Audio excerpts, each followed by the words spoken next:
봐야 될 것 같습니다. 최근 애플의 자율주행차 개발 소식에 이 자율주행 관련 테마들 굉장히 핫하게 떠오르고 있는데요. 자, 앞으로 또 전망 어떻게 보고 계실까요? 예, 지난주 가장 시장 내 뜨겁게 달궈놨던 종목군들이 바로 자율주행 종목군들이 아니었나라는 그런 생각입니다.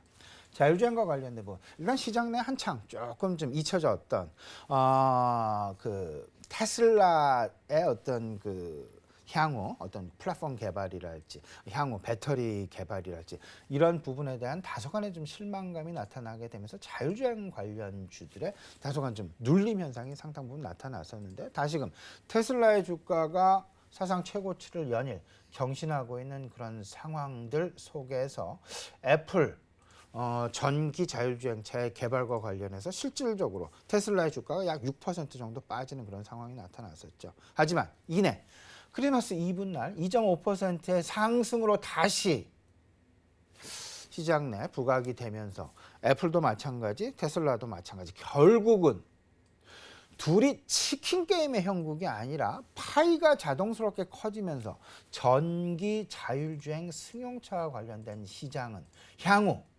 소위 말하는 빅테크 기업들에게 향후 미래 성장 산업의 먹거리, 소위 말하는 신성장 산업의 동력으로 계속해서 떠오를 그럴 가능성이 높다라는 부분을 오히려 확인시켜주는 계기가 되었다라는 점.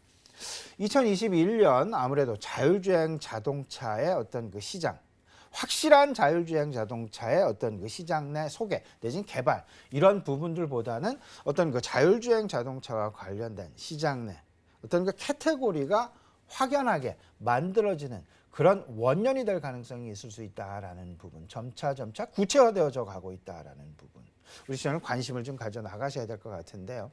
지금 이제 일단 지각 변동, 일단 3파전에 애플이 가세를 하는 그런 모습, 테슬라는 저가 카메라 기반, 구글의 웨이모는 ADS 주행 보조, 소위 말하는 라이다 기반, 아마존과 오토롤러와 우버 이 부분은 트럭, 소위 말하는 상용차 관련된 자율주행 기반으로 조금 더 앞서 나가는 그런 상황들이 보여진다. 여기에 애플이 라이다 플러스 애플 칩의 개발 그리고 여기에 애플 배터리를 기반으로 하게 되면서 전체적인 구글의 웨이모 쪽에 조금 더 힘을 보태는 그런 모습으로 나타나고 있다라는 부분.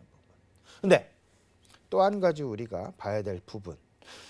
결국은 3파전 양상에 이제 애플까지 가세하는 그런 모습. 결국은 미래 시장을 선점하기 위한 글로벌 공룡 IT들의 전쟁이 시작됐다.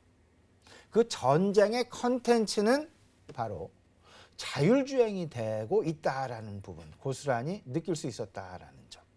우리나라에서도 이미 우리나라 빅탑이죠. 삼성그룹과 LG그룹 미래 먹거리 산업으로 전장 사업을 이미 미래 신성장 동력으로 확정을 해서 발표를 한 바가 있었고요. 구글과 아마존, 애플, 마이크로소프트까지 미래 먹거리 산업으로 신성장 동력 사업으로 자율주행을 가장 핵심 축에 놓고 있다라는 부분.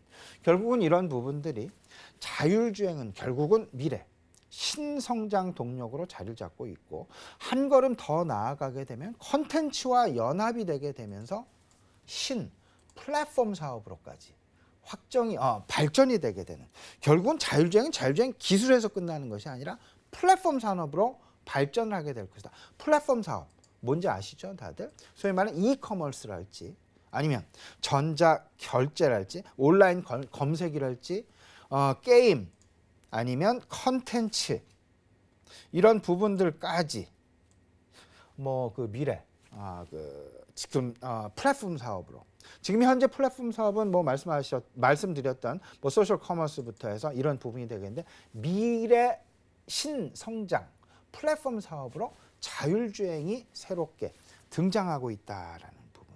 자율주행 시장을 선점한다라는 이야기는 컨텐츠를 선점하고 하드웨어도 선점하고 전장 사업도 선점을 하게 되고 소위 말하는 결국은 모바일 인포테인먼트, 인포메이션과 엔터테인먼트의 결합체, 모바일 인포테인먼트의 플랫폼까지 내가 선점을 하게 되어지는 그런 모습.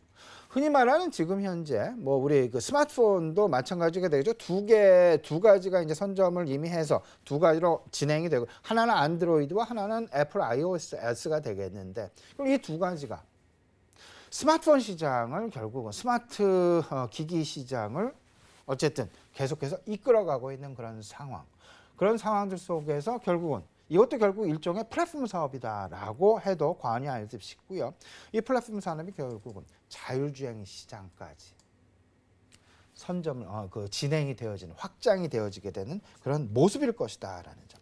애플이 새롭게 여기에 도전장을 낸 이유, 소프트웨어와 하드웨어의 호환성과 막강한 충성도를 기반으로 해서 그들의 스마트 기기와 엔터테인먼트와 그 다음에 어떤 그 컨텐츠까지 자율주행까지 아우르게 되는 그런 시장을 가져가려는 노력, 그들의 중장기 신성장 동력에 대한 향후 로드맵일 수밖에 없다라는 부분을 우리가 힌트로서 알고 있다라는 점. 그러면 IT의 성장 로드맵 과연 어떤 모습을 보일까? 결국은 플랫폼이 될 것이다.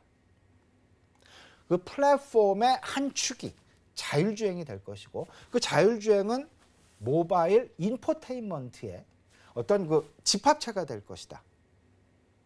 그 집합체, 이 집합체를 구성하고 있는 구성을 할 수밖에 없는 그런 요소들 결국은 인공지능과 5G 플러스 그리고 2차 전지, 자율주행 그리고 여기에 컨텐츠까지 이런 부분들이 전체적으로 아우르게 되는 시장 결국은 2021년 주요 성장 핵심 테마군이 될 것이다라는 점 꼭 염두에 두셔야 되고요. 아마도 당분간 상당 기간 바이든 신정부의 출범 모멘텀과 관련해서도 전기자동차 상당 기간 시장 내 관심을 가질 수밖에 없는 그런 상황일 것이다. 바이든의 공약 중에 하나가 친환경 탈탄소 정책이다라는 점. 그러면 미국 내에서 전기 충전소를 그가 50만 개 이상 확충하겠다라는 그런 이야기를 한 바가 있었습니다. 그만큼 전기자동차에 대한 관심이 뜨겁게 나타날 수밖에 없다라는 점. 여기에 모바일 인포테인먼트까지 가세를 할 가능성. 분명히 2021년 매우 중요한 시장 내 핵심 화두 지속될 수밖에 없다라는 점 마음속에 넣어두시고 연말 연시 시장 전개에 꼭 투자 전략에 활용하셔야 될 것 같습니다.